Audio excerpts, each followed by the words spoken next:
SLBC టన్నెల్లో చిక్కుకుపోయిన 8 మంది కార్మికులు ప్రాణాలు కోల్పోయినట్లని రాష్ట్ర ఎక్సైజ్ పర్యాటక శాఖ మంత్రి జూపల్లి కృష్ణారావు ప్రకటించారు. టన్నెల్లో జరుగుతున్న రెస్క్యూ ఆపరేషన్ పై అధికారులు నిపుణులతో సమీక్ష నిర్వహించారు. అచ్చంపేట ఎమ్మెల్యే వంశకృష్ణతో కలిసి మీడియాతో మాట్లాడారు.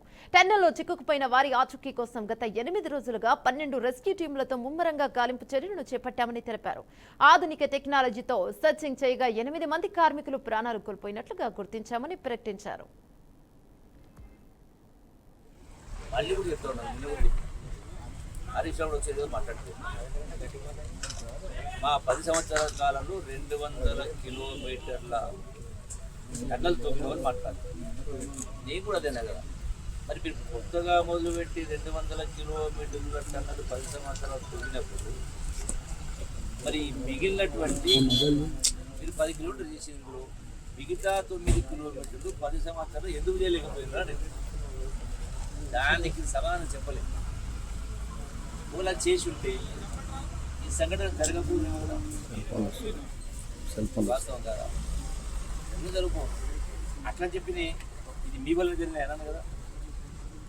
అంటే సెన్స్లెస్గా మాట్లాడతావు కదా, రాజకీయ కోణంలో రాజకీయ లబ్ధి కోసం మాట్లాడుతున్నారు. కాబట్టి సరే, ఎవరేం మాట్లాడినా డెఫినెట్గా చివరికి వచ్చింది. రేపు రాత్రి వరకు ఆ నలుగురు ఆచూకీ టోటల్ స్పష్టంగా ఆచూకీలు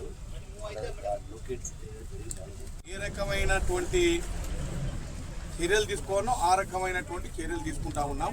త్వరితగతిన బయటికి తీసుకురావడం కోసం ఫస్ట్ అవర్ నుంచే ఈ ప్రభుత్వం ప్రయత్నం చేస్తూ ఉంది. మరి బీజేపీ నాయకులు ఇప్పుడే వచ్చి కొంత మాట్లాడిపోయినట్టుంది. ఒకటి నేను విజ్ఞప్తి చేయడం ఏంటంటే, ఇప్పుడు ఈ ఆర్మీ కానీ, నేవీ కానీ, ఎన్డీఆర్ఎఫ్ కానీ, జియోలాజికల్ సర్వే ఆఫ్ ఇండియా కానీ, ఇవన్నీ కూడా కేంద్ర ప్రభుత్వం సంస్థలే.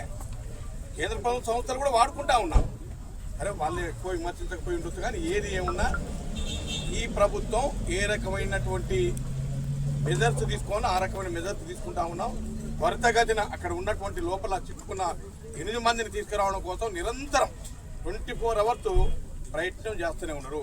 4 షిఫ్టులలో ఒక్కొక్క షిఫ్ట్కు 70 మంది చొప్పున గౌరవ మంత్రివర్యులు చెప్పినట్టుగా ఎన్డీఆర్ఎఫ్ కానీ, ఎస్టీఆర్ఎఫ్ కానీ, ఆర్మీ కానీ, నేవీ కానీ, సో మెనీ 12 డిపార్ట్మెంట్లు పనిచేస్తున్నాయి, నిరంతరం పనిచేస్తూ ఉన్నాయి.